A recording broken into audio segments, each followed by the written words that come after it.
Hello traders, welcome to KSS trading channel. అయితే మీ అందరికి తెలిసిందే, స్టాక్ మార్కెట్ క్రాష్ కోర్స్ అనేది స్టార్ట్ చేసేందుకు కదా, బిగినర్స్ టు అడ్వాన్స్. అయితే ఆ స్టాక్ మార్కెట్ కాన్సెప్ట్లో ఇప్పుడు సెకండ్ వీడియో ఇది.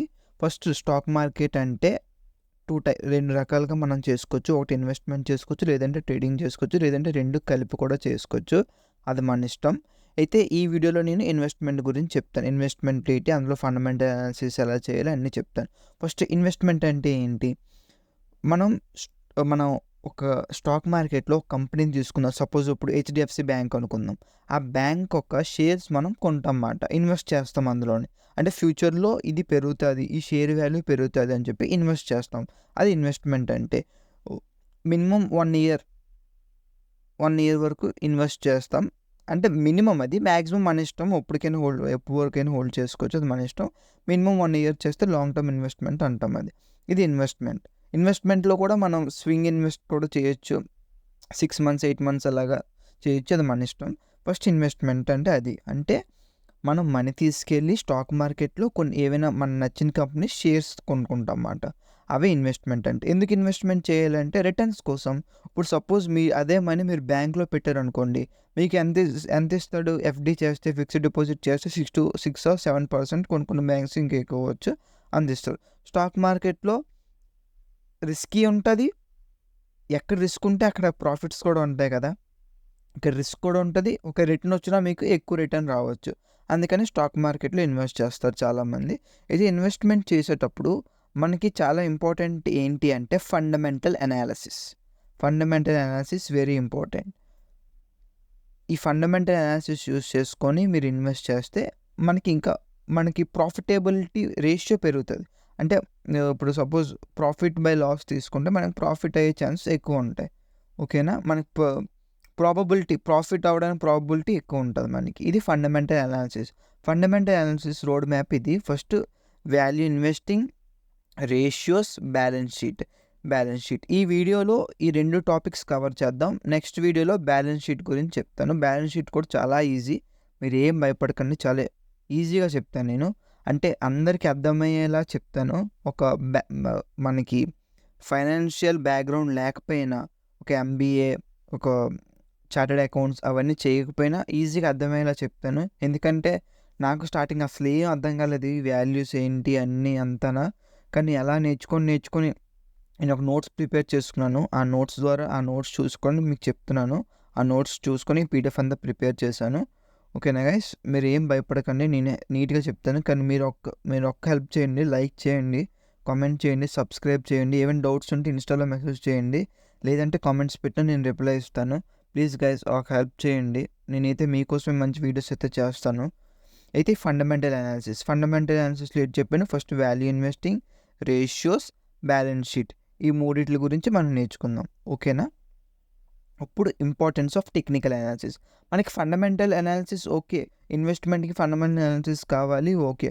కానీ టెక్నికల్ అనాలిసిస్ కూడా కావాలి. ఎందుకంటే మీరు ఇప్పుడు చూడండి, సపోజ్ ఇప్పుడు మీరు స్టాక్ చూసారు కదా, హిందుస్థాన్ జింక్ లిమిటెడ్. ఈ స్టాక్ చూసుకుంటే సపోజ్ నేను 2021 జాన్లో ఇన్వెస్ట్ చేశాను గైస్. 300 రూపీస్తో షేర్ అయితే కొన్నాను. అయితే నాకు 22, 23, 24 జనవరి వరకు సేమ్ ప్రైస్లోనే ఉంది. మార్కెట్ 2-3 రూపీస్ అటు ఇటు అయినా సేమ్ ప్రైస్లో ఉంది. ఇప్పుడు నేను 3 ఇయర్స్ వెయిట్ చేసినట్లే కదా, అంటే నాకు 0 రిటర్న్ వచ్చింది కదా. ఇదే ఎఫ్డీలో పెట్టుంటే ఇంకా మంచిగా రిటర్న్ వచ్చింది కదా. అందుకే ఏంటంటే టెక్నికల్ అనాలిసిస్ చాలా ఇంపార్టెంట్. టెక్నికల్ అనాలిసిస్ వల్ల మీకు correct entry point, exit point కూడా మీకు తెలుస్తుంది. ఒక మార్కెట్లో ఎక్కడ ఎంట్రీ అవ్వాలి అని. సో ఇదంతా కన్సాలిడేషన్ ఫేజ్. కన్సాలిడేషన్ అంటే మార్కెట్ వన్ సైడ్ మూవ్ అవ్వదు, పైకి కిందకి, పైకి కిందకి, పైకి కిందకి, పైకి కిందకి, పైకి కిందకి. ఇది కన్సాలిడేషన్ ఫేజ్ మాట. ఈ 3 ఇయర్స్ కన్సాలిడేషన్ ఫేజ్లో ఉంది. అదే ఈ 3 ఇయర్స్ మీరు మనీ ఇందులో పెట్టకుండా వేరే స్టాక్లో పెట్టుకొని ఉంటే మన రిటర్న్స్ వచ్చేవి కదా. లేకపోతే 3 ఇయర్స్ మనకి టైం వేస్ట్ కదా. అందుకనే టెక్నికల్ అనాలిసిస్ కూడా మనకు చాలా ఇంపార్టెంట్ గైస్. ఈ టెక్నికల్ అనాలిసిస్ కూడా ఫండమెంటల్ అనాలిసిస్ అయిపోయినాక టెక్నికల్ అనాలిసిస్ మీకు వద్దాం. ఓకేనా? ఇంపార్టెన్స్ చెప్పాను. ఇప్పుడైతే మీరు technical analysis first plus fundamental analysis 2 కలుపుతారో ఇంకా మీరు కింగ్.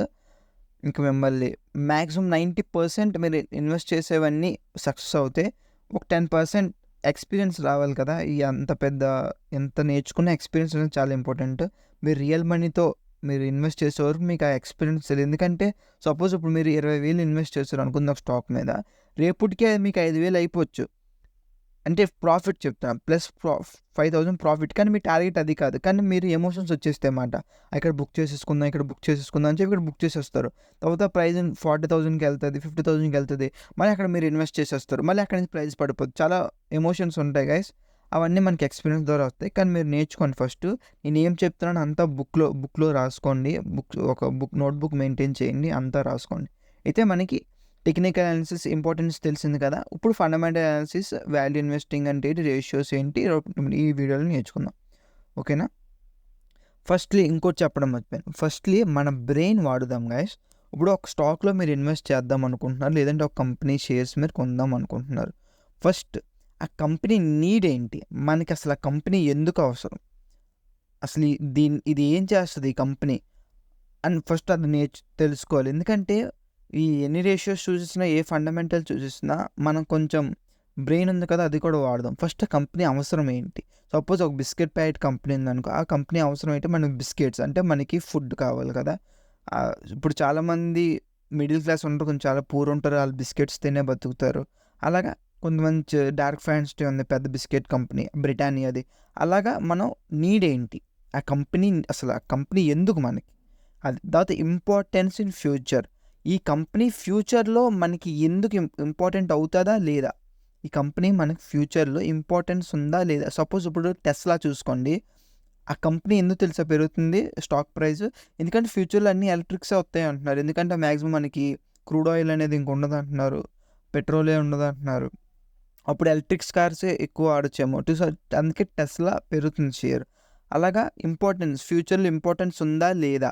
అది కూడా మనకు చాలా ఇంపార్టెంట్ గైస్. ఫ్యూచర్‌లో ఇంపార్టెంట్ ఉంటే మనకి చాలా మంచిది కదా! అదే ఫ్యూచర్‌లో ఇంపార్టెన్స్ గురించి కూడా మనం చూసుకోవాలి. అంటే ఫ్యూచర్‌లో ఇంపార్టెంట్ ఉందా లేదా? ఇది బేసిక్ మాట. నేను రేషియోస్ అవన్నీ కాకుండా ఇవి కొంచెం మన నాలెడ్జ్ పెట్టుకోవడం. మనం బ్రెయిన్ వాడదాం. అంటే ఆ నీడ్ ఏంటి? కంపెనీది ఫ్యూచర్‌లో ఇంపార్టెన్స్ ఉందా లేదా? ప్లస్ మన గవర్నమెంట్ సపోజ్ ఇండియా స్టాక్స్ అనుకోండి. మన గవర్నమెంట్ స్టాక్స్ అయితే ఇంకా మంచివి అవి. అంటే మన గవర్నమెంట్ సపోజ్ హ్మ్. హ్మ్. మన గవర్నమెంట్ ఇన్వెస్ట్ చేసిందనుకో అందులో కూడా మనకి ఇంకా మంచిది. ఎందుకంటే మన గవర్నమెంట్ కూడా సపోర్ట్ చేస్తుంది కాబట్టి ఆ స్టాక్ ప్రైస్ రైజ్ చేసేది ఇంకా పెరుగుతది. ఒక పొలిటీషియన్స్ ఎవరో ఇన్వాల్వ్ అయ్యి ఉన్న ఆ స్టాక్ ప్రైస్ కన్ఫర్మ్‌గా పెరుగుతది. అది మనందరికీ తెలిసిందే. దాని తర్వాత మోనోపోలీ బిజినెస్ అంటే ఇంకా అదొక్క కంపెనీ ఉంది ఆ బిజినెస్. సపోజ్ ఇప్పుడు ఐఆర్‌సీటీ తీసుకోండి, రైల్వే స్టాకు. అదొక్కటే ఉంది మన ఇండియాలో అంతా ఐఆర్‌సీటీసే కదా! అలా మోనోపోలీ బిజినెస్ మాట. ఇప్పుడు మోనోపోలీ బిజినెస్ కాదనుకుందాం. కాంపిటీటర్స్ ఎవరు? ఇప్పుడు ఈ కంపెనీ కాంపిటీటర్స్ ఎవరు? ఇప్పుడు సిమెంట్ కంపెనీలు ఉన్నాయి. చాలా సిమెంట్ కంపెనీస్ ఉన్నాయి కదా! అలాగే బిస్కెట్ కంపెనీస్ ఉన్నాయి. చాలా బిస్కెట్ కంపెనీస్ ఉన్నాయి కదా! అలాగా కాంపిటీటర్స్ ఎవరు? ఆటిలివి అప్పుడు మనం ఏ కంపెనీ చూసుకోవాలో కూడా మనం చూసుకోవచ్చు. ఫస్ట్ ఇవి మనం బ్రెయిన్ మాట. అంటే మన నాలెడ్జ్ వాడదాం. మనకి రేషియోస్ అన్నీ తెలీవు, ఏమి తెలీదు అనుకుందాం. మనం ఎలా ఇన్వెస్ట్ చేస్తామంటే ఆ కంపెనీ నీడ్ ఏంటి? ఫ్యూచర్‌లో ఇంపార్టెన్స్ ఉందా లేదా? మోనోపోలీ బిజినెస్ లేదా కాంపిటీటర్స్ ఉన్నారా? కాంపిటీటర్స్‌లో ఎవరు ఎక్కువ రెవెన్యూతో ఉన్నారు? ఎవరు ఎక్కువ ప్రాఫిట్స్‌తో ఉన్నారు? ఎవరు ఎక్కువ అసెట్స్‌తో ఉన్నారు? ఎవరివి రేషియోస్ అన్నీ బాగున్నాయి అవన్నీ చూసుకుందాం. ఇవి మన జనరల్ నాలెడ్జ్ వాడి మనం ఒక కంపెనీని సెలెక్ట్ చేసుకోవచ్చు. దీని తర్వాత గైస్ ఈ వీడియో చాలా లెంథీ అవుతదని అనుకుంటున్నాను నేను. ఇంకా రికార్డ్ చేస్తున్నాను కదా! ఎంతవరకు వెళ్తదో తెలీదు. కానీ ఈ వీడియోలో మటుకు నా వాల్యూ ఇస్తాను. మీరు ఎవరైతే టైం పెట్టారో ఆళ్ళందరికీ వాల్యూ అయితే ఇస్తాను కన్ఫర్మ్‌గా. ఎందుకంటే ఒక 30, 40 మినిట్స్ ఉన్నా కూడా చాలా ఎక్కువే కదా టైము. మీకు వాల్యూ అయితే ఇస్తాను. ఒకళ్ళు చూసినా పర్లేదు. నేను ఆడికి మాత్రం వాల్యూ ఇస్తాను. అయితే చాలా ఈజీగా ఎక్స్‌ప్లనేషన్ ఇస్తాను గైస్. నాన్ ఫైనాన్స్ బ్యాక్‌గ్రౌండ్ నుంచైనా కూడా అర్థమవుతది. అంత ఈజీగా ఇస్తాను. ఎందుకంటే నేను నేర్చుకున్నప్పుడు అవన్నీ టెక్నికల్ పదాలన్నీ వాడేసప్పటికి నాకు చాలా కన్‌ఫ్యూజ్ అయిపోయాను. అలాగా ఈ ఫండమెంటల్ అనాలిసిస్‌కి నేను 4, 5 వీడియోలు చూసి నేర్చుకున్నాను. ఎందుకంటే నాకు అర్థమయ్యేవి కాదు. ఇక్కడ నేర్చుకొని, అక్కడ నేర్చుకొని లాస్ట్‌కి అర్థమైంది. అలా కాకుండా మీ అందరికీ నీట్‌గా అర్థమయ్యేలాగా ఈజీ వేలో చెప్తాను. కాంప్లికేటెడ్ చేయను. అన్ని రేషియోస్ చూపించి, క్యాలిక్యులేషన్ చూపించి జస్ట్ ఈజీ వేలో చెప్తాను. ఈజీగా అర్థమవుతుంది మీకు. అయితే వాల్యూ మట్టుకిస్తాను గైస్, ఎవరో చూస్తున్నాను వాల్యూ మట్టుకిస్తాను. కానీ ప్లీజ్ మీరు లైక్ చేయండి, షేర్ చేయండి, సబ్స్క్రైబ్ చేయండి, కమెంట్ చేయండి, సపోర్ట్ చేయండి గైస్. సపోర్ట్ చేస్తే ఇంకా నా బెస్ట్ ఇస్తాను ఇంకానా. ఓకే గైస్, ఇది మన బ్రెయిన్ వాడదాం, మన నాలెడ్జ్ ఇది. ఇప్పుడు ఫస్ట్ ఇంట్రిన్సిక్ వాల్యూ అంటే వాల్యూ ఇన్వెస్టింగ్ అంటే ఏంటి గైస్? వాల్యూ ఇన్వెస్టింగ్ ఇది ఎవరు చెప్పారంటే మన వారన్ బఫెట్ గారు చెప్పారు. ఏమనంటే వాల్యూ ఇన్వెస్ట్ చేయండి అని. ఇప్పుడు వాల్యూ ఇన్వెస్టింగ్ అంటే ఏంటి అంటే, సపోజ్ మీరు ఒక ఇల్లు కొనబోతున్నారు, ఓకేనా? మీరు ఒక ఫ్లాట్ తీసుకోబోతున్నారు. ఇప్పుడు ఆ ఫ్లాట్ 45 lakhs చెప్తున్నారు. మీరు 45 lakhs ఈ ఫ్లాట్కి ఇవ్వచ్చా లేదని ఆలోచిస్తారు కదా.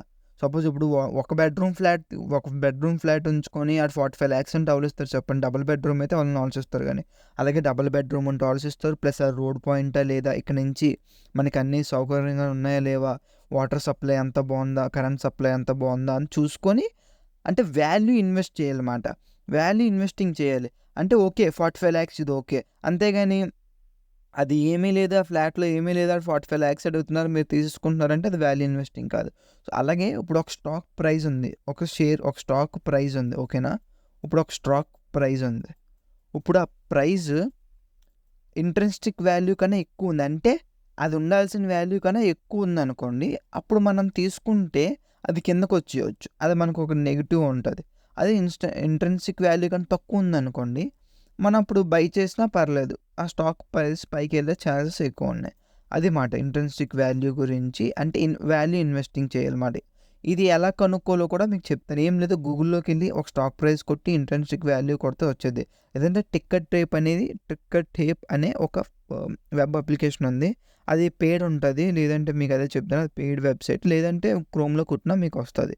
ఇది ఇంట్రెన్సిక్ వాల్యూ అంటే వాల్యూ ఇన్వెస్టింగ్ మాట. ఒక స్టాక్ ప్రైస్ ఇంట్రెన్సిక్ వాల్యూ కన్నా తక్కువ ఉందా ఎక్కువ ఉందా చూస్తామంట. ఫస్ట్ స్టెప్ అది చేస్తాం. ఏదైనా ఒక స్టాక్లో ఇన్వెస్ట్ చేస్తున్నామంటే ఫస్ట్ స్టెప్ అది చేస్తాం, ఓకేనా? ఇది ఎలా చేస్తాము? క్రోమ్లోకి వెళ్తాము, ఇంట్రెన్సిక్ వాల్యూ ఆఫ్ స్టాక్, ఇది ఏ స్టాక్ అయితే ఆ స్టాక్ కొడతారు వస్తుంది, ఏదో వెబ్సైట్లో ఫ్రీగా ఉంటుంది కదా, అది చూస్తాం. ఇది ఫస్ట్ స్టెప్ అయిపోయింది. ఫస్ట్ స్టెప్ అయిపోయినాక రేషియోస్. ఇప్పుడు రేషియోలోకి వస్తామంట. ఫస్ట్ ఏమేమి రేషియోస్ చూస్తాం? పిఈ రేషియో, పీబీ రేషియో, డెప్ట్ to equity ratio, current ratio. ఈ 4 రేషియోస్ మనకు చాలా ఇంపార్టెంట్. ఇంకా చాలా రేషియోస్ ఉంటాయి, కానీ 4 రేషియోస్ ఇంపార్టెంట్. ఇది ఎక్కువ కాంప్లికేట్ చేయట్లేదు. ఇన్వెస్ట్మెంట్ చేయడానికి ఇవి చాలు. రైట్ ఇన్వెస్ట్మెంట్ 90% ఇవి సక్సెస్ అవుతాయి, ఓకేనా? ఈ 4 రేషియోస్ చూద్దాం. First ratio PE ratio. PE ratio ఏంటంటే, పి అంటే ఏంటంటే ప్రైస్, ఈ అంటే ఏంటంటే earnings. Price to earning ratio అంట. గైస్ ఇదేం కాంప్లికేటెడ్గా ఉండదు, ఈజీగా అర్థమవుతుంది. ప్రైస్ అంటే కరెంట్ షేర్ ప్రైస్. ఇప్పుడు సపోజ్ ఒక స్టాక్ తీసుకుందాం, హెచ్డిఎఫ్సి బ్యాంక్ చూద్దాం, ఓకేనా? హెచ్డిఎఫ్సి బ్యాంక్ ఇప్పుడు షేర్ ప్రైస్ ఎంత ఉందో చూద్దాం, ఓకేనా? ఇప్పుడు వెళ్తాను ట్రేడింగ్ వ్యూలోకి వెళ్తాను. నేను ట్రేడింగ్ వ్యూలోకి వెళ్ళినాక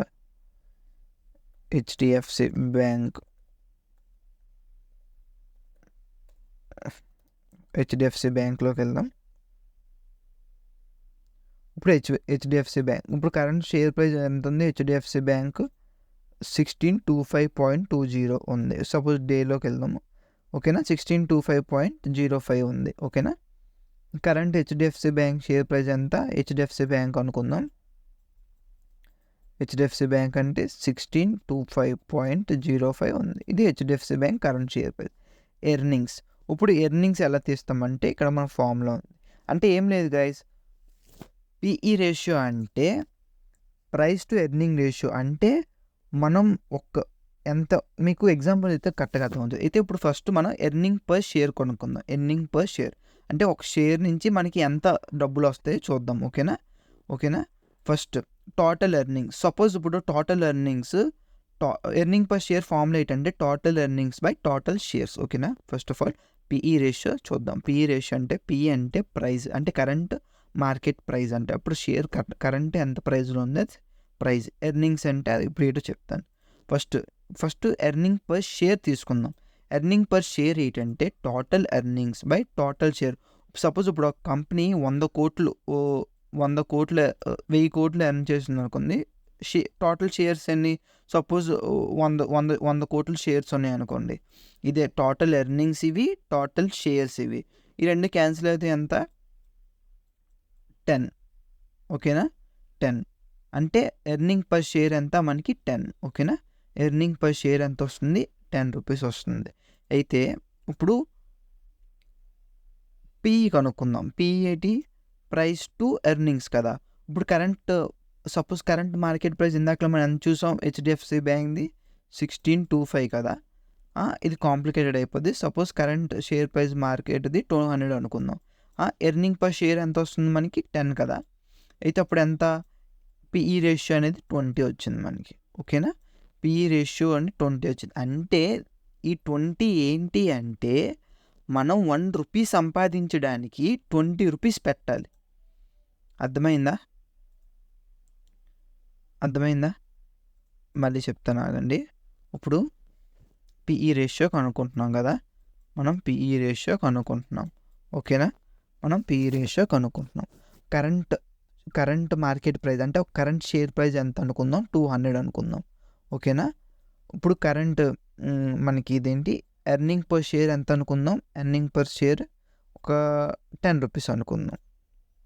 ఎర్నింగ్ పర్ షేర్ 10 రూపీస్ అనుకుందాం. ఇప్పుడు పిఈ ఎంత వచ్చింది మనకి? 20/1 వచ్చింది. అంటే దీనికి అర్థం ఏంటంటే మనం 1 రూపాయి సంపాదించడానికి 20 రూపాయలు పెట్టాలి. ఓకేనా? ఇది ప్రైస్ టు ఎర్నింగ్స్ మాట. అంటే మనం ఎంత పెట్టాలి, ఎంత వస్తుంది అంటే, మళ్ళీ చెప్తున్నాను, 1 రూపాయి సంపాదించడానికి 20 రూపాయలు పెట్టాలి. ఇదే ప్రైస్ టు ఎర్నింగ్స్ రేషియో. ఓకేనా? ఇది తక్కువ ఉండాలా, ఎక్కువ ఉండాలా అనేది మీకు లాస్ట్లో చెప్తాను ఒక టేబుల్లో. అయితే మీ నాలెడ్జ్ వాడండి. ప్రైస్ టు ఎర్నింగ్ రేషియో తక్కువ ఉండాలి, ఎక్కువ ఉండాలా అని. ఎందుకంటే నేను ఏం చెప్తాను మళ్ళీ వినండి. 1 రూపాయి సంపాదించడానికి 20 రూపాయలు పెట్టాలి మనం. అంటే 1000 రూపాయలు సంపాదించడానికి ఎంత పెట్టాలి? 100 రూపాయలు సంపాదించడానికి ఎంత పెట్టాలి? అలాగా ఇది తక్కువ ఉండాలా, ఎక్కువ ఉండాలా మీరు కామెంట్ సెక్షన్లో పెట్టండి. మీకు ఇంకా బాగా అర్థమవుతుంది. మళ్ళీ చెప్తున్నాను. పిఈ రేషియో అంటే 1 రూపాయి సంపాదించడానికి ఎంత కావాలి, ఎంత పెట్టాలి? 1 రూపాయి ఇందాక ఎగ్జాంపుల్లో 1 రూపాయి సంపాదించడానికి 20 రూపాయలు పెట్టాలి. అలాగా పిఈ రేషియో ఎక్కువ ఉండాలా, తక్కువ ఉండాలా? ఫస్ట్ మీకు అడుగుతున్నాను, మీరు కామెంట్ చేయండి. మీరు వీడియో ఎండింగ్లో చూడకండి, మీకు కొంచెం బాగా అర్థమవుతుంది ఇంకా. ఓకేనా? ఇది పిఈ రేషియో. అర్థమైంది కదా guys? Price to earning ratio. ఇది పిఈ రేషియో. నెక్స్ట్ వచ్చేది పీబీ రేషియో. పీబీ రేషియో అంటే ప్రైస్ టు బుక్ వాల్యూ మాట. Price to book value. ఇప్పుడు బుక్ వాల్యూ అంటే ఏంటో చెప్తాను వినండి. సపోజ్ నాది ఒక కంపెనీ ఉంది, ఏ అనే కంపెనీ ఉంది నాకు. ఆ కంపెనీని అమ్మేద్దాం అనుకుంటున్నాను. ఇంక మొత్తం అమ్మేస్తాను. ఇంక మొత్తం కంపెనీ అసెట్స్ అన్నీ అమ్మేస్తే నాకు క్యాష్ మిగులుతుంది కదా. అదే బుక్ వాల్యూ మాట. అదే టోటల్ బుక్ వాల్యూ. ఓకేనా? అంటే మళ్ళీ చెప్తున్నాను వినండి. నాది కంపెనీ ఉంది. ఆ కంపెనీ నేను అమ్మేస్తున్నాను. నాకు ఆ కంపెనీ మీద ఇంట్రెస్ట్ పోయి మొత్తం అమ్మేస్తున్నాను. మొత్తం అమ్మిగా నా దగ్గర డబ్బులు మిగులుతాయి కదా. అదే టోటల్ బుక్ వాల్యూ. ఓకేనా? ఏదైతే కంపెనీ అంతా అమ్మేసినాక ఇంకా ఏం లేదు, జస్ట్ నా బ్యాంక్ అకౌంట్లో డబ్బులే ఉన్నాయి. అదే టోటల్ బుక్ వాల్యూ మాట. ఇంకా కంపెనీ అంతా అమ్మేసాను, అన్ని అప్పుడైనా తీర్చేసాను, అన్నీ అయిపోయినాక మిగిలిన డబ్బులే టోటల్ బుక్ వాల్యూ. ఓకేనా? ఇది టోటల్ బుక్ వాల్యూ. ఇప్పుడు బుక్ వాల్యూ పర్ షేర్. ఇప్పుడు బుక్ వాల్యూ పర్ షేర్ ఎలా తీస్తామంటే, బుక్ వాల్యూ పర్ షేర్ అంటే total book value by total shares. Suppose ఇప్పుడు నేను కంపెనీ అమ్మేశాను, నాదే టోటల్ ఉండేది 1000 కోట్లు అనుకుందాం. ఓకేనా? అదే టోటల్ ఉండేవి 1000 కోట్లు. టోటల్ షేర్స్ అనేవి 100 కోట్లు ఉన్నాయి. 100 కోట్లు షేర్స్ ఉన్నాయి. ఇప్పుడు బుక్ వాల్యూ పర్ షేర్ ఏమవుతుంది? బుక్ వాల్యూ పర్ షేర్ ఏమవుతుంది అంటే 1000 కోట్లు బై 100 కోట్లు. అంతేనా? అప్పుడు ఏమవుతుంది? 10 రూపాయలు. 10 ఉంది. అంటే ఇది బుక్ వాల్యూ పర్ షేర్ మాట. పర్ షేర్కి ఇది బుక్ వాల్యూ. ఇప్పుడు పీబీ అంటే ఏంటి? పీబీ అంటే ఏం చెప్పాను, మనకి 10 వచ్చింది కదా. ఇది పీబీ అంటే ఏంటి? ప్రైస్ టు బుక్ వాల్యూ కదా. ఇప్పుడు మనకి ప్రైస్ సపోజ్ ఇందాక ఎగ్జాంపుల్ తీసుకుందాం. ప్రైస్ 200 ఉంది current share price. Book value ఎంత? 10 వచ్చింది. అంటే పీబీ వాల్యూ ఎంత వచ్చింది? 20 వచ్చింది. ఓకేనా గైస్? ఇప్పుడు మీరే చూడండి, మనకి బుక్ వాల్యూ ఈ పీబీ రేషియో అనేది ఎక్కువ ఉండాలా, తక్కువ ఉండాలా అని మీరే చెప్పండి. ఎందుకంటే మనకి ప్రైస్ ఎక్కువ ఉంది, బుక్ వాల్యూ తక్కువ ఉంది. బుక్ వాల్యూ అంటే ఏంటి చెప్పాను? మొత్తం ఇప్పుడు నేను కంపెనీ అన్నీ అమ్మేశాను. కంపెనీ అన్నీ అమ్మేసినాక నాకు మిగిలిన డబ్బులు సపోజ్ నా కంపెనీ లాస్‌లోకి వెళ్ళిపోయింది గైస్. బాగా లాస్‌లోకి వెళ్ళిపోయింది. కంపెనీస్ అన్నీ లాస్‌లోకి వెళ్ళిపోయినవి. అన్నీ అమ్మేసాను. అన్నీ అమ్మేసినాక నాకు డబ్బులు ఎంత మిగిలాయి. సపోజ్ ఎంతో మిగిలాయి అనుకుందాం. ఆ మిగిలిన డబ్బులు total book value by total shares చేస్తాం అన్నమాట. షేర్ చేసిన వచ్చినాక బుక్ వాల్యూ పర్ షేర్ వస్తుంది. అంటే సపోజ్ ఇప్పుడు నా టోటల్ బుక్ వాల్యూ అనేది 1000 కోట్లు అనుకున్నాను కదా. టోటల్ షేర్స్ అనేవి 100 కోట్లు ఉన్నాయి. ఓకేనా. టోటల్ షేర్స్ ఎన్ని, టోటల్ బుక్ వాల్యూ అంటే నా కంపెనీ అన్నీ అమ్మేసి నాకు మిగిలిన డబ్బులు ఇవి. ఇప్పుడు రెండు తీసి క్యాలిక్యులేట్ చేస్తే నాకు 10 వచ్చింది. బుక్ వాల్యూ పర్ షేర్ వచ్చింది. బుక్ వాల్యూ పర్ షేర్ ఎంత వచ్చింది? 10 వచ్చింది. బుక్ వాల్యూ పర్ షేర్ ఎంత ఎక్కువ ఉంటే అంత మంచిది. సపోజ్ నా కంపెనీలో ఒకడే ఇన్వెస్టర్ ఉన్నాడు. ఆడు 100 షేర్లు తీసుకున్నాడు అనమాట. ఆడు అన్ని లాస్లోకి వెళ్ళిపోయాడు. ఎందుకంటే కంపెనీ అంత అమ్మేశాను కాబట్టి షేర్ ప్రైస్ మొత్తం పడిపోద్ది కాబట్టి. ఇప్పుడు నేను ఎంత ఇవ్వగలను ఆడికి? పర్ షేర్కి 10 రూపాయలు ఇవ్వగలను. అంతే కదా. పర్ షేర్కి నేను 10 రూపాయలు ఇవ్వగలను. ఆడు 100 షేర్లు ఉన్నాయి కాబట్టి మహా అయితే 1000 రూపాయలు ఇవ్వగలను. ఆడు ఎంత పెట్టుకున్నాడో మనకు తెలియదు కదా. ఇదే మాట బుక్ వాల్యూ ఫర్ షేర్. ఈ బుక్ వాల్యూ ఫర్ షేర్ కూడా ఎంత తక్కువ ఉంటే అంత మంచిది. సారీ పీబీ రేషియో ఎంత తక్కువ ఉంటే మంచిది. బుక్ వాల్యూ పర్ షేర్ ఎంత ఎక్కువ ఉంటే అంత మంచిది. అదంతా మీరు వదిలేయండి. ఇప్పుడు పీబీ రేషియో అంటే ఏంటి చెప్పాను? ప్రైస్ టు బుక్ వాల్యూ కదా. సపోజ్ ఇప్పుడు current market price, stock price 20 ఉంది. బుక్ వాల్యూ ఏమొచ్చి 10 వచ్చింది. ఓకేనా. బుక్ వాల్యూ ఫర్ షేర్ 10 వచ్చింది. క్యాలిక్యులేట్ చేస్తే ఎంత వచ్చింది? 20/1 ఉంది. అంటే 20 మాట. అంటే పీబీ రేషియో ఎంత? 20 ఉందన్నమాట. ఈ పీబీ రేషియో ఎంత తక్కువ ఉంటే అంత మంచిది. ఓకేనా. ఈ రేషియోస్ అన్నీ మీరు కిందకి ఒక స్టాక్ని సెలెక్ట్ చేసి దాని కిందనే ఉంటాయి కదా. సపోజ్ ఇప్పుడు ఈ టికెట్ రేపులో ఓపెన్ చేస్తున్నాను అనుకోండి, హిందుస్థాన్ జింక్ లిమిటెడ్. ఈ కిందనే ఉంది చూసారా, పిఈ రేషియో, పీబీ రేషియో ఈ కిందనే ఉంటాయి. మీరు దాని గురించి ఆలోచించకండి. ఫస్ట్ ఏమేమి రేషియోస్ చూడాలో ఆలోచించండి. ఓకేనా. పీబీ రేషియో కూడా మనకి ఎంత తక్కువ ఉంటే అంత మంచిది. మీకు అర్థమవుతుందని అనుకుంటున్నాను గైస్. అర్థం కాకపోతే మీరు మొహమాటం పడకుండా కామెంట్ చేయండి, లేదా ఇన్స్టాలో మెసేజ్ చేయండి. మీకు మొత్తం చాట్లో చెప్తాను. ఓకేనా గైస్. మీరేం మొహమాటం పడకండి. ఓకేనా. ఇది పీబీ రేషియో. ఇప్పుడు మనకి ఏమేమి రేషియోస్ అయ్యాయి? మనం ఏమేమి రేషియోస్ చూసాం? పిఈ రేషియో అయ్యింది, పీబీ రేషియో అయ్యింది. నెక్స్ట్ డెప్ట్ టు ఈక్విటీ రేషియోకి వద్దాం. ఓకేనా. డెప్ట్ to equity ratio. Bro video length పెరుగుతుంది అనుకుంటున్నాను. మీరు వాల్యూ నేనైతే ఎంత లెంత్ అయినా కూడా వాల్యూ అయితే ఇస్తాను ఈ వీడియోకి. మీరు పెట్టిన టైంకి నేను వాల్యూ అయితే ఇస్తాను. ఓకేనా. తర్వాత డెప్ట్ టు ఈక్విటీ రేషియో. ఓకేనా. డెప్ట్ టు ఈక్విటీ రేషియో. డెప్ట్ అంటే ఏంటి అంటే లోన్. ఓకేనా. అప్పు తీసుకుంటాం అన్నమాట.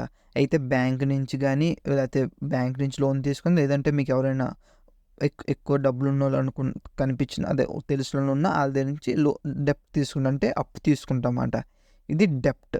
ఓకేనా. ఈక్విటీ అంటే ఏంటి అంటే మనం మన కంపెనీలో వాళ్ళకి వాటా ఇస్తాం. 2% కానీ 1% కానీ అలా మన కంపెనీలో ఇన్వెస్ట్ చేస్తారన్నమాట. వీళ్ళు మన లోన్ ఏం కాదు. ఒకవేళ కంపెనీ ప్రాఫిట్స్ వస్తే వీళ్ళకి మంచిదే, లాస్ వస్తున్నా వీళ్ళకి బాగోదన్నమాట. ఎందుకంటే వీళ్ళు మనకి లోన్ అవ్వట్లేదు, వీళ్ళు మన కంపెనీలో ఇన్వెస్ట్ చేస్తున్నారు. అందుకే మనకి వీళ్ళకి పర్సంటేజ్ ఇస్తాం, మన కంపెనీలో వాటా ఇస్తాం అన్నమాట. ఇది ఈక్విటీ. ఇప్పుడు ఈ రేషియో అనేది ఎందుకు ఇంపార్టెంటో చెప్తాను చూడండి. ఫస్ట్ ఆఫ్ ఆల్ మీకు అర్థమైంది కదా. సపోజ్ ఇప్పుడు నేను ఒక కంపెనీ పెట్టాను. ఆ కంపెనీ దగ్గర నేను ఇంకా ఎక్స్పాండ్ చేద్దాం అనుకుంటున్నాను. ఎక్స్పాండ్ చేద్దాం అనుకున్నప్పుడు నా దగ్గర డబ్బులు లేవు. డబ్బులు లేనప్పుడు నేను ఏం చేస్తానంటే, ఒకటి లోన్ అయినా అప్పైనా తీసుకుంటాను, లేదంటే ఈక్విటీ. ఏంటంటే నా కంపెనీ గురించి చెప్పి, షార్క్ ట్యాంక్ చూసారా? చాలామంది షార్క్ ట్యాంక్ చూస్తూ ఉంటారు. షార్క్ ట్యాంక్లో ఏమవుతుంది, వాళ్ళ కంపెనీ గురించి చెప్తారు. అలా అసలు ఏంటి ఆ ప్రాసెస్ ఏంటో చెప్పి వాళ్ళు చెప్తారన్నమాట. ఇంత ఈక్విటీ ఇస్తాం, మాకు 15 లక్షలు ఇవ్వండి, మీకు మా కంపెనీలో 1% ఇస్తాము ఈక్విటీ, అలా చెప్తారన్నమాట. అది మాట ఈక్విటీ అంటే. అలాగైనా మనం డబ్బులు తెచ్చుకోవచ్చు, లేదంటే అప్పైనా చేయొచ్చు. ఇది మన ఇష్టం. ఇప్పుడు ఈ రేషియో చూద్దాం. ఈ రేషియో చాలామంది తక్కువ ఉందని అంటారు, కానీ నేనైతే ఏం చెప్తానంటే చూడండి. ఇప్పుడు ఈక్విటీ కూడా మరీ అంత మంచిది కాదు. ఎందుకంటే మన కంపెనీలో అందరికీ వాటా ఇచ్చుకుంటూ వెళ్ళిపోతే మనకేముంటుంది చెప్పండి. ఈక్విటీ కూడా ఎక్కువ. ఎందుకంటే ఆ కంపెనీ మీద ఆడికే నమ్మకం లేనట్లు కదా. ఇప్పుడు నేనున్నాను, ఏ అనే పర్సన్ నేనున్నాను. ఓకేనా. నా కంపెనీ మీద నాకు నమ్మకం లేకపోతేనే కదా నేను ఎక్కువ ఈక్విటీ ఇచ్చి డబ్బులు తెచ్చుకుంటాను. ఎందుకంటే నాకు లాస్ అవుతుంది, వాళ్ళకి లాస్ అవుతుంది. అదే లోన్ అనుకోండి, నేను బ్యాంక్రప్ట్ అయిపోతాను. అంటే నాది లాస్ అయిపోతే మళ్ళీ నేను లోన్ కట్టలేను కదా ఇంకా బ్యాంక్‌కి. అప్పుడేమవుతది, నా ఆస్తులన్నీ అమ్ముకోవాల్సొస్తది. అదే ఈక్విటీ అనుకోండి, ఆళ్ళకి లాస్ ఒస్తది కాబట్టి మన ఆళ్ళకి డబ్బులేమి ఇవ్వవసరం లేదు కాబట్టి కంపెనీ మూసినా పెద్ద ప్రాబ్లమ్ ఉండదు. అందుకే నేనేమంటానంటే, ఈ డెబ్ట్ టు ఈక్విటీ రేషియో అనేది ఇది డిపెండ్స్ అండి.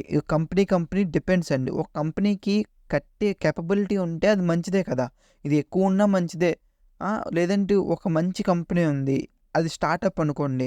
ఆళ్ళ దగ్గర అసలు ఫండ్స్ లేవనుకోండి. అప్పుడు ఇది తక్కువున్నా ఓకే. ఓకేనా? అది గైస్ నేను చెప్తుంది. ఓకేనా? ఎందుకంటే ఇన్వెస్ట్‌మెంట్ చేసినోళ్ళు కూడా కళ్ళు మూసుకొని ఇన్వెస్ట్‌మెంట్ చేయరు కదా! ఈక్విటీ ఆళ్ళకు అప్పుడు డబ్బులిస్తున్నప్పుడు. ఆళ్ళు కూడా అంతా అనలైజ్ చేసే చేస్తారు కదా! అలాగా ఇది డిపెండ్స్. ఈ డెబ్ట్ టు ఈక్విటీ రేషియో అనేది డిపెండ్స్ అండి. అయితే ఎక్కువున్నా పర్లేదు, తక్కువున్నా పర్లేదు. మనం ఆ కంపెనీ ఇన్వెస్ట్ చేయాలి దాని మీద. ఓకేనా? ఎందుకంటే కొంతమంది ఇప్పుడు నేనున్నాను. నాకు బాగా నమ్మకం ఉంది. ఈ కంపెనీ బాగా గ్రోత్ అవుతదని. అప్పుడు నేను ఎవ్వరికీ ఈక్విటీ ఇవ్వను. నేను మొత్తం బ్యాంక్ నుంచే లోన్ తీసుకుంటా. మొత్తం లేదంటే ఎవరైనా ఫ్రెండ్స్ ఎవరైనా ఉన్నోళ్ళున్నా, డబ్బులున్నోళ్ళున్నా ఆళ్ళ దగ్గర నుంచి డబ్బులు అప్పు తీసుకొని ఆళ్ళకి ఎంత ఇంట్రెస్ట్ రేట్ ఉంటది కాబట్టి ఇస్తాను. అలాగా ఇది డెబ్ట్ టు ఈక్విటీ రేషియో అనేది డిపెండ్స్ గైస్. ఓకేనా? చెప్తున్నాను కదా! ఇది కంపెనీ మారుతది. మనం అనలైజ్ చేయాలి కొంచెం. అంటే ఆ కంపెనీకి ఒక డెబ్ట్ టు ఈక్విటీ రేషియో ఎక్కువ అంటే అప్పులు ఎక్కువ ఉన్నాయనుకో, ఆ కంపెనీ కట్టగలదా? రీపేయబుల్ కెపాసిటీ ఉందా ఆ కంపెనీకి? అని లేదా మనం చూసుకోవాలి. ఓకేనా? గైస్ నేనేం చెప్తున్నా మీరు నోట్ చేసుకుంటూ వెళ్ళండి. ఓకేనా? ఇంత ఇంత నీట్‌గా ఎవరు ఎక్స్‌ప్లెయిన్ చేయరు అనుకుంటున్నాను నేనైతే. ఇప్పుడు నెక్స్ట్ ఇప్పుడు ఏంటి గైస్, మనం 3 అయితే మనం చూసుకున్నాం. రేషియోస్‌లో 3 అయితే మనం కంప్లీట్ చేసాం. పీఈ రేషియో అయింది, పీబీ రేషియో అయింది, డెబ్ట్ టు ఈక్విటీ రేషియో అయింది. ఇప్పుడు కరెంట్ రేషియో. కరెంట్ రేషియో అంటే కరెంట్ రేషియో అంటే ఇప్పుడు కరెంట్ రేషియో అంటే ఏంటి అంటే current assets by current liabilities. Assets అంటే ఏంటంటే దాన్ని ఏమంటారు, మర్చిపోయాను. యాసెట్స్ అంటే దాన్ని ఏమంటారు గైస్? అసెట్స్ మన ఆస్తులు. అసెట్స్ అంటే మన ఆస్తులు. ఓకేనా? అసెట్స్ అంటే ఏంటి? మన ఆస్తులు. లయబిలిటీస్ అంటే అప్పులు అనుకోండి. ఓకేనా? లయబిలిటీస్‌లో అప్పులు అనుకోండి. అంటే డెబ్ట్ వస్తది, ఈక్విటీ కూడా వస్తది. అప్పుల్లాకే కదా అవి. ఇప్పుడు ఇది ఎక్కువ ఉండాలా? తక్కువ ఉండాలా? మనకి అసెట్స్ ఎక్కువ ఉండాలా? లయబిలిటీ అంటే అప్పులు ఎక్కువ ఉండాలా? ఆస్తులు ఎక్కువ ఉండాలా? ఆస్తులు ఎక్కువ ఉండాలి. అంటే కరెంట్ అసెట్స్ ఎక్కువ ఉండాలి. అంటే ఈ రేషియో అనేది ఎక్కువ ఉంటే మనకి మంచిది మాట. ఎందుకంటే ఇప్పుడు సపోజ్ నాకు అసెట్స్ అనేవి 1000 కోట్లు ఉన్నాయి. ఓకేనా? అసెట్స్ అనేవి 1000 కోట్లు అంటే నా ఆస్తులు 1000 కోట్లు. ఓకేనా? నా అప్పు ఎంత అనుకుంటున్నారు? 500 కోట్లు. ఓకేనా? అప్పు ఎంత? 500 కోట్లు. నాకు టోటల్ ఎంత? నాకు 500 కోట్లు నేను ప్రాఫిట్‌లోనే ఉన్నాను. అంతే కదా! అంటే నా ఆస్తులు ఎక్కువ ఉన్నాయి కదా! నా అప్పుల కన్నా. ఇది గైస్. ఇది ఎంత ఎక్కువ ఉంటే అంత మంచిది మాట. ఒక కంపెనీకి ఎన్ని ఆస్తులుంటే అంత మంచిది. ఎందుకంటే ఒకవేళ కంపెనీ ఎప్పుడైనా ఫాల్ అయినా కూడా అది రికవరీ చేయగలదన్నమాట. అందుకే మన కంపెనీ ఎంత మనకి కరెంట్ రేషియో ఎంత ఎక్కువ ఉంటే అంత మనకు మంచిది మాట. ఓకేనా? ఇది current assets by current liabilities. ఓకేనా? నేను ఇప్పుడు ఏం చెప్పాను గైస్? 4 రేషియోస్ చెప్పాను. ఇప్పుడు మన వీడియో ఆగండి. ఇప్పుడు మనకు ఫండమెంటల్ అనాలిసిస్‌లో ఫస్ట్ వాల్యూ ఇన్వెస్టింగ్ గురించి చెప్పాను. ఓకేనా? అంటే వాల్యూ ఇన్వెస్టింగ్ అంటే ఇటు చెప్పాను కదా! ఇది ఎలా చెక్ చేస్తారో కూడా చెప్పాను. క్రోమ్‌లోకి వెళ్ళి వాల్యూ ఇన్వెస్టింగ్, ఇంట్రిన్సిక్ వాల్యూ అని కొడితే మనకొస్తది. వాల్యూ ఇన్వెస్టింగ్ అని కాదు, ఇంట్రిన్సిక్ వాల్యూ అని కొట్టాలి. ఆఫ్ హెచ్‌డిఎఫ్‌సి బ్యాంక్ అలాగే మీకు ఏ స్టాక్ కావాలంటే ఆ స్టాక్. ఇది ఫస్ట్ స్టెప్. ఫస్ట్ స్టెప్ అయిపోయినాక రేషియోస్ చూస్తాం. రేషియోస్‌లో 4 రేషియోస్ చెప్పాను కదా! PE ratio, PB ratio, current ratio, నేమొచ్చి P ratio, PB ratio, current ratio, ఇంకోటేమొచ్చి ఈక్విటీ రేషియో. ఓకేనా? ఈ 4 రేషియోస్ మనం చూసుకుంటాం. దీని తర్వాత వచ్చేది బ్యాలెన్స్ షీట్. ఈ బ్యాలెన్స్ షీట్ అనేది నెక్స్ట్ వీడియో చూస్తాం. బ్యాలెన్స్ షీట్ అంటే ఏంటంటే ఒక కంపెనీది ఒక లిస్ట్ ఒక P&L స్టేట్మెంట్ అంటే ప్రాఫిట్ అండ్ లాస్ స్టేట్మెంట్, మనకి క్యాష్ ఫ్లో మొత్తం కంపెనీ గురించి నీట్‌గా ఒక షీట్‌లో ఉంటదన్నమాట. అదే బ్యాలెన్స్ షీట్. అంటే ఒక కంపెనీ జాతకం అంతా అనుకోండి. ఒక కంపెనీ జాతకం అంతా ఈ షీట్‌లో ఉంటదన్నమాట. అంటే ప్రాఫిట్ వస్తుందా? ఇయర్ ఆన్ ఇయర్ ప్రాఫిట్ వస్తుందా? లేదా లాస్‌లో ఉందా? క్యాష్ ఫ్లో ఎలాగుంది? అప్పులు ఎన్నున్నాయి? లయబిలిటీస్ ఎన్నున్నాయి?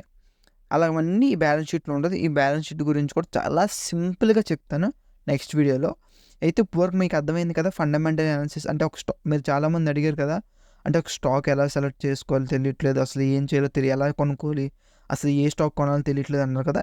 ఇవి గైస్, ఇవి ఈ వాల్యూ ఇన్వెస్టింగ్ ఇంట్రిన్సిక్ వాల్యూ ఎక్కువ ఉందో తక్కువ ఉందో చూసుకుంటాం, రేషియోస్ చూసుకుంటాం, దాని తర్వాత బ్యాలెన్స్ షీట్ కూడా చదవడం నేర్పిస్తాం. అప్పుడు ఫండమెంటల్ అనాలిసిస్ కంప్లీట్ అయిపోద్ది. ఫండమెంటల్ అనాలిసిస్ కంప్లీట్ అయిపోయాక టెక్నికల్ అనాలిసిస్ కూడా మీరు ఫండమెంటల్ అనాలిసిస్తో మర్జ్ చేయండి, మీకు చాలా యూస్ఫుల్ అవుతుంది టెక్నికల్ అనాలిసిస్. అప్పుడు మీకు చెప్పిన తర్వాత కూడా బ్రెయిన్ మనం కూడా మనం నాలెడ్జ్ కొంచెం వాడదాం. అసలు ఏదైనా కంపెనీలో ఇన్వెస్ట్ చేస్తున్నప్పుడు ఈ రేషియోస్తో పాటు ఆ కంపెనీ ఫ్యూచర్లో నీడ్ ఉందా లేదా, ఇంపార్టెన్స్ ఆఫ్ ఫ్యూచర్, అసలు ఆ కంపెనీ ఎందుకు మనకి మోనోపోలీ బిజినెస్ అంటే ఒకటి చెప్పాను. అంటే ఆ కంపెనీ ఆ బిజినెస్కి ఇంకో వేరే కంపెనీ లేదన్నమాట, మన ఇండియాలో ఆ కంపెనీ ఉంది అలాంటిది మాట. ఐఆర్సిటీసీ ఎగ్జాంపుల్ కూడా చెప్పాను, రైల్వే కంపెనీది, రైల్వే షేర్ అది. కాంపిటీటర్స్ ఉంటే ఎవరు హై పొజిషన్లో ఉన్నారు, అంటే ఎవరు మంచి రెవెన్యూ తెస్తున్నారు, అవన్నీ కాంపిటీటర్స్లోకి వస్తుంది. ఓకేనా గైస్, ఇది మన బ్రెయిన్ వాడి దాని తర్వాత ఇంట్రిన్సిక్ వాల్యూ తెలుసుకొని రేషియోస్ చూసుకొని దాని తర్వాత బ్యాలెన్స్ షీట్ చూద్దాం. బ్యాలెన్స్ షీట్ నెక్స్ట్ వీడియోలో వస్తుంది. ఓకేనా, ఇప్పుడు మనం ఈ టేబుల్ చూద్దాం. ఓకేనా, టేబుల్ కంక్లూజన్, ఇది ratios conclusion. First PE ratio మనకి ఎంత తక్కువ ఉంటే అంత మంచిది. ఓకేనా, పిఈ రేషియో ఎంత తక్కువ ఉంటే అంత మంచిది మాట. కొన్ని షేర్స్లోని గైస్ మళ్ళీ నోట్ చేసుకోండి, కొన్ని షేర్స్లో నెగిటివ్ వాల్యూలో ఉంటుంది. పిఈ రేషియో అనేది నెగిటివ్ వాల్యూలో ఉంటుంది, అంటే ఎర్నింగ్స్ చాలా తక్కువ వచ్చినప్పుడు కూడా నెగిటివ్ వాల్యూస్లో ఉంటుంది. ఆ షేర్ అయితే అవాయిడ్ చేసేయండి. ఓకేనా, నెగిటివ్ వాల్యూస్లో ఉండేది అవాయిడ్ చేసేయండి. ఓకేనా, అంటే నేను ఏం చెప్తున్నాను అంటే, సపోజ్ ఇప్పుడు ఒక కంపెనీ పిఈ రేషియో ఎలా ఉంటుందంటే -1.26 అలా ఉంటుంది, మైనస్ ఉంటుంది అన్నమాట. ఇక్కడ మైనస్ ఉంటే ఇది ఎలిమినేట్ చేసేయండి. ఓకేనా, ఓకే. నెక్స్ట్ పీబీ రేషియో కూడా ఎంత తక్కువ ఉంటే అంతమందికి మంచిది అన్నమాట. దాని తర్వాత డెప్ట్ టు ఈక్విటీ ఏం చెప్పారంటే డిపెండ్స్, ఎందుకంటే కొంతమంది అప్పు ఎక్కువ తెచ్చుకుంటారు, ఈక్విటీ ఇవ్వడం ఇష్టం ఉండదన్నమాట, అంటే మన కంపెనీలో ఎక్కువ పర్సంటేజ్ ఇవ్వడం ఇష్టం ఉండదన్నమాట. ఓకేనా, అలా ఉంటారు. కొంతమంది ఈక్విటీ ఇస్తారు, అది కంపెనీ డిపెండ్స్, మీరు కొంచెం నాలెడ్జ్ పెట్టుకొని చూడండి. ఓకే, దాని తర్వాత కరెంట్ రేషియో అంటే చెప్పాను, మన ఆస్తులు ఎంత ఉన్నాయి, అప్పులు ఎంత ఉన్నాయి. మన ఆస్తులు ఎంత ఎక్కువ ఉంటే అంత మంచిది, కాబట్టి ఈ రేషియో అనేది ఎంత ఎక్కువ ఉంటే అంత మంచిది. ఈ రేషియో అనేది మనకి బ్యాలెన్స్ షీట్లో కనబడుతుంది. ఈ రెండు రేషియోస్ కూడా మనకి బ్యాలెన్స్ షీట్లో కనబడుతుంది. ఈ రెండు రేషియోస్ కూడా మనకి ఓకేనా, ఈ రెండు రేషియోస్ కూడా మనకి ఈ టికెట్ రేపులోనే ఫ్రీగా ఉంది, పిఈ రేషియో, పీబీ రేషియో. కానీ మీరు చూసారు గైస్, ఇక్కడ చెప్తున్నాను కీ మ్యాట్రిక్స్లో, ఆగండి మీకు హైలైట్ చేస్తాను. ఇది చెప్తున్నాను నేను, పిఈ రేషియో, పీబీ రేషియో ఇక్కడ మనకి కనబడుతుంది. కానీ ఇది ఉంది కదా, ఈ డెప్ట్ to equity ratio, current ratio అనేది మనకి బ్యాలెన్స్ షీట్లో కనబడుతుంది. ఆ బ్యాలెన్స్ షీట్ ఎలా చదవాలో ఏంటో కూడా రేపు చెప్తాను, మీకు నెక్స్ట్ వీడియోలో చెప్తాను. ఓకేనా, ఇది గైస్. ఓకేనా, ఈ వీడియో అయితే మీకు నచ్చిందని అనుకుంటున్నాను, ఎంతో కొంత నాలెడ్జ్ వచ్చిందని అనుకుంటున్నాను. నేనైతే ఈజీ వేగా ఒక 10th క్లాస్ పిల్లడికి అర్థమయ్యేలా చెప్పాను నేనైతే. మీకు ఏం డౌట్స్ ఉన్నా మళ్ళీ నాకు మెసేజ్ చేయండి, ఇన్స్టాలో కామెంట్ చేయండి, లేదా యూట్యూబ్లో కామెంట్ చేయండి, నేను మీకు రిప్లై ఇస్తాను. లేదా పర్సనల్గా మాట్లాడాలనుకుంటే ఇన్స్టాలో మెసేజ్ చేయండి. ఇది గైస్, ఫండమెంటల్ అనాలిసిస్లో మనకి 2 టాపిక్స్ అయితే ఆల్రెడీ కవర్ అయిపోయి, ఒకటి రేషియోస్, ఇంకోటి ఏమొచ్చి ఇంట్రిన్సిక్ వాల్యూ గురించి చెప్పాను, వాల్యూ ఇన్వెస్ట్మెంట్ గురించి. ఇంకోటి బ్యాలెన్స్ షీట్, ఫైనాన్షియల్ అనాలిసిస్, అది చెప్తాను, నెక్స్ట్ వీడియోలో వస్తుంది మీకు. అది కూడా సింపుల్గా, నీట్గా, క్లీన్గా ఉంటుంది. ప్లీజ్ గైస్, ఈ వీడియో నచ్చితే మటుకు ప్లీజ్ లైక్ చేయండి, షేర్ చేయండి, సబ్స్క్రైబ్ చేయండి, కమెంట్ చేయండి గైస్, సపోర్ట్ చేయండి గైస్. ఇంకా సపోర్ట్ చేస్తే ఇంకా మంచి వీడియోస్ తెస్తాను. ఓకేనా గైస్, ఓకే. అయితే బ్యాలెన్స్ షీట్ అనేది కంపెనీ నెక్స్ట్ వీడియో వస్తుంది. ఇప్పుడు బ్యాలెన్స్ షీట్ కూడా అయిపోయిన తర్వాత మీకు ఒక కంపెనీ గురించి చెప్తాను, అంటే ఫేస్ వాల్యూ అంటే ఏంటి, డివిడెండ్స్ అంటే ఏంటి, కంపెనీ ఎందుకు డివిడెండ్స్ ఇస్తుంది, డివిడెండ్ ఈల్డ్స్ అంటే ఏంటి, అంతా చెప్తాను. ఎందుకంటే ఈ టాపిక్స్ పెడితే మళ్ళీ మీకు కాంప్లెక్స్గా కనబడుతుంది. ఈ ఫేస్ వాల్యూ, డివిడెండ్ ఈల్డ్ అంటే మళ్ళీ మీకు కాంప్లెక్స్ అయిపోద్దని చెప్పి ఇవి పన్నాలు సైడ్ చేశాను. ఓకేనా, అయితే ఫస్ట్ మీరు ఇవన్నీ నేర్చుకోండి. ఇవన్నీ మీరు కూడా మీరు ఏదైనా స్టాక్ సెలెక్ట్ చేసుకొని మీరు కూడా ఇవన్నీ రేషియోస్ చూడండి. రేషియోస్ చూసినాక మీకు కూడా ఒక బేసిక్ నాలెడ్జ్ అనేది వస్తుంది. నెక్స్ట్ వీడియోలో మనం బ్యాలెన్స్ షీట్ గురించి చదువుదాం. బ్యాలెన్స్ షీట్ గురించి అయిపోయినాక మనకి డివిడెండ్స్ అంటే ఏంటి, ఒక కంపెనీ ఫేస్ వాల్యూ ఏంటి, ఒక కంపెనీ ఎలా పెడతారు, ఫేస్ వాల్యూ ఏంటి, అవన్నీ కొంచెం చెప్తాను. ఓకేనా గైస్, ఈ వీడియో మీకు నచ్చినట్లయితే మళ్ళీ చెప్తున్నాను, ప్లీజ్ లైక్ చేయండి, షేర్ చేయండి, సబ్స్క్రైబ్ చేయండి, కమెంట్ చేయండి ప్లీజ్. కొంచెం సపోర్ట్ చేయండి గైస్. మీరు అంత సపోర్ట్ చేస్తే అంత మంచిది. ఈ వీడియో లెంతీ వీడియో అయినా కొంచెం వాల్యూ ఇచ్చిందని అనుకుంటున్నాను. Thank you so much guys. Thank you. Take care. Piece.